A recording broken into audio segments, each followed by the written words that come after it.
pada tangannya, pada lambungnya, pada kakinya. Dalam perjalanan ke Emmaus, Yesus harus memecahkan roti supaya para murid mengerti bahwa itu adalah Yesus. Maka kita pasti masih kenal dengan saudara-saudari kita yang sudah dipanggil ke surga sana. Cirinya apa? Yesus menunjukkan bekas luka, kesengsaraan karena kehendak Tuhan. Sekarang bekas apa kesengsaraan kita ketika kita melaksanakan kehendak Tuhan? Kita cari. Lalu Yesus dikenali ketika dia memecahkan roti. Kapan kita bersatu dengan saudara-saudari kita dalam ekaristi? Kalau berangkat ekaristinya pun sendiri-sendiri, satu keluarga padahal. Biasanya ibu makan dhisik, bapak sing rokokan atau kebalikannya. Ibu sing ribet atau sesuai. Ayo toh makan kose kilo. Ini Mbak Ama. Nganggo apa iki? Kadang orang nemplek barang. Bapak enggak sabar. Makan duluan.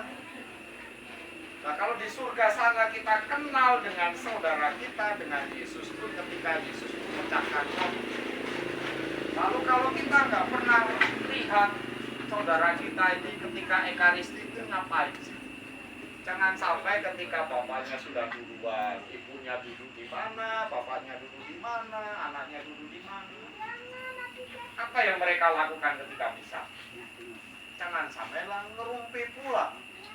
Ngerumpi romone kerumunan, romone jorok, romone umbelan. Kapan kita sungguh konsentrasi ketika pemecahan roti, konsekrasi itu? Kalau enggak ya kita nggak saling kenal di sana. Ini menjadi hakikat ciri iman kita dalam kekristenan, dalam kekatolikan. Dalam ekaristi ini akan muncul inti iman kita. Inti iman terhadap Yesus, inti iman terhadap bagaimana Kristus yang mengorbankan diri, dan itu yang kita terima sebagai anugerah yang berharga dalam diri kita. Maka kita akan menjadi kenal dengan saudara-saudari kita yang seiman. Manakala kita di dunia ini terbiasa juga sama seperti yang dilakukan Yesus bersama dengan para muridnya, memecah-mecahkan roti, berekaristi maksudnya. Kemudian Yesus juga membacakan dan menjelaskan sabda Tuhan. Maka sekarang kapan kita menjelaskan sabda Tuhan kepada saudara-saudari kita, pada keluarga kita? Kapan kita menjelaskan kepada mereka? Kalau menjelaskan dengan kata-kata kita tidak bisa, bagaimana menjelaskan sabda Tuhan dengan perilaku kita, dengan cara hidup kita? Kapan sebagai orang tua memberi teladan kepada anak-anak yang berlandaskan sabda Tuhan tentang cinta kasih, tentang mengalah, tentang melayani, dan seterusnya? Maka kalau kita dapat melaksanakan itu, maka kita akan dikenali lewat cara hidup seperti itulah kelak di surga. Dan kita harus yakin bahwa Allah itu Maha Rahim, Allah Maha Pengampun, ya. Dan siapa yang percaya kepadanya lewat Kristus, Kristus adalah jalan, kebenaran, dan hidup, maka kita pasti akan diberi rahmat kerahiman oleh Allah. Tetapi jangan sampai karena Allah Maha Rahim kemudian kita ngawur. Besok kan diampuni, besok kan pengakuan dosa lagi. Pengakuan dosa lo di sini nggak laku.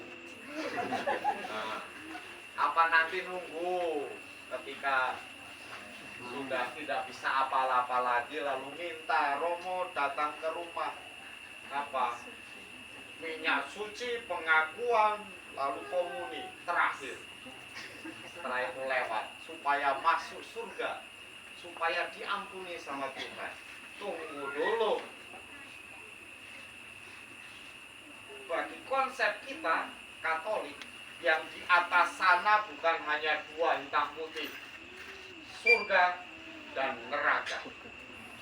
Masih ada tempat ketiga dalam iman kita, api sucian. Bukan penyucian, pencucian itu mesin cuci. Pensucian, supaya jangan salah. Ada api pensucian. Disucikan terlebih dahulu di sana.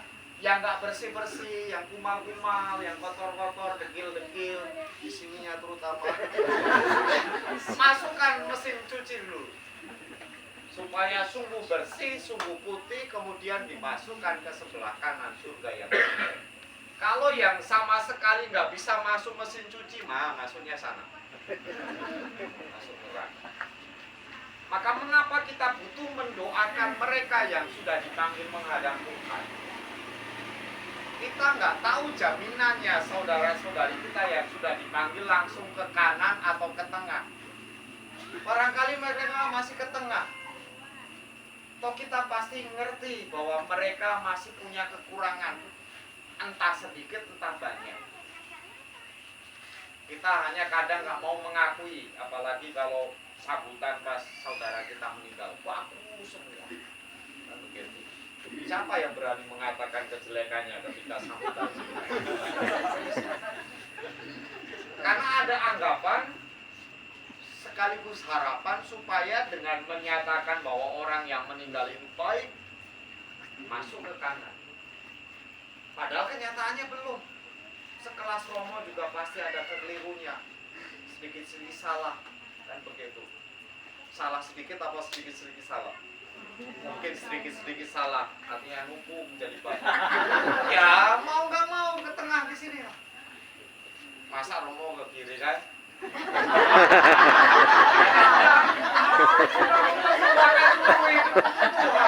Masa ke kiri? Terlalu Tuhan. Kalau bapak-bapak yang ke gereja Natal Paskah,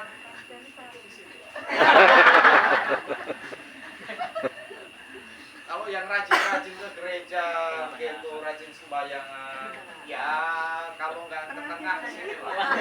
Syukur-syukur bisa langsung ke kanan. Nah, begitu. Nah, kalau siapa tahu saudara-saudari kita, termasuk Pak Afat dan si Fandi ini masih di tengah, kita wajib untuk mendoakan mereka. Supaya dengan doa kita Allah menjadi mengerti bahwa mereka ini dicintai. Kita yang masih hidup, terutama keluarga, mencintai mereka. Kalau orang yang kita benci, pasti tidak kita doakan ketika meninggal. Pasti layaknya mau. Maka kalau mereka baik, mereka dulu mencintai, memperhatikan kita, rajin ke lingkungan, pasti sing layak akeh. Coba kalau layatan ora tau mangkat, sembayangan ora tau mangkat, nek gereja ora tau nongol. Sing layak anggota lingkungan kadang males. Mendoakan apa lagi? Maka bukankah Tuhan yang Maha Tahu, Maha Pengasih itu ketika melihat sekarang Tuhan lagi lihat ke bawah nih. Berapa orang yang bakal hitung sama Tuhan. Oh, rupanya Pak Afat ini sama si Fandi dicintai oleh kita semua. Berarti ada sesuatu yang mereka tinggal bagi kita. Entah berapapun usia mereka, yang kita pikir mungkin masih mati muda, sayang sekali dan seterusnya. Tetapi ada sesuatu yang ditinggalkan bagi yang masih hidup, bagi kita sekalian. Bukankah Allah kemudian melihat jasa mereka, kemudian akan segera mengampuni yang masih di tengah ini, mengangkat mereka pada gereja yang mulia. Lalu seandainya saudara-saudari kita yang sudah kita doakan ini ternyata sudah di kanan, mereka pasti sedang ketawa ketiwi di sana. Nah, lihat tuh, romonya yang mendoakan kita, romo baru katanya kan. Wah, romo ini ganteng. Padahal dia di surga sudah bersama Yesus. Kita masih ya Tuhan ampunilah. Bukankah dia kemudian lalu sos itu loh doa untuk saya, tolonglah diberi berkat mereka rahmatnya. Kan begitu. kita tidak ada ruginya mendoakan mereka yang sudah meninggal. Entah berapa tahun pun mereka sudah dipanggil, kita tetap mendoakan mereka. Siapa tahu ketika mereka sudah menjadi gereja yang mulia, mereka lah yang mendoakan kita, yang masih tekun mendoakan mereka. Karena kita masih butuh rahmat untuk berjuang, sementara mereka sudah tidak butuh rahmat untuk berjuang di dunia. Mereka hanya butuh rahmat kerahiman Allah.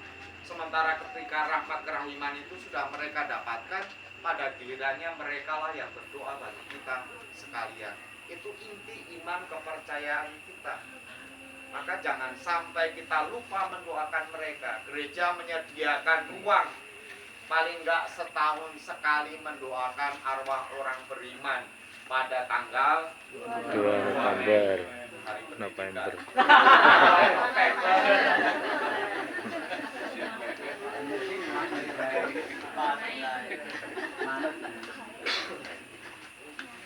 Paling tidak memberi ruang itu maksudnya kita ingat, doakanlah mereka yang sudah meninggal. Mereka punya jasa, punya jejak sejarah dalam kehidupan kita. Ada kita karena ada orang tua kita. Ada orang tua kita karena ada nenek kakek kita. Ada kakek nenek ini kita karena ada buyut kita. Ada buyut kita karena ada cangga. Cangga ya betul ya. Ada cangga karena ada wareng.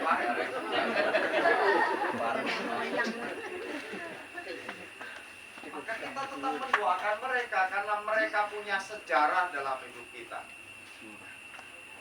Bapak Ibu saudara-saudari yang terkasih, penuh iman kita harus berdoa. Supaya dengan demikian, terutama pada malam hari ini, Ekaristi kita persembahkan khusus bagi Pak Afat dan Saudara Pandi. Hidupnya sudah diambil dari dunia ini.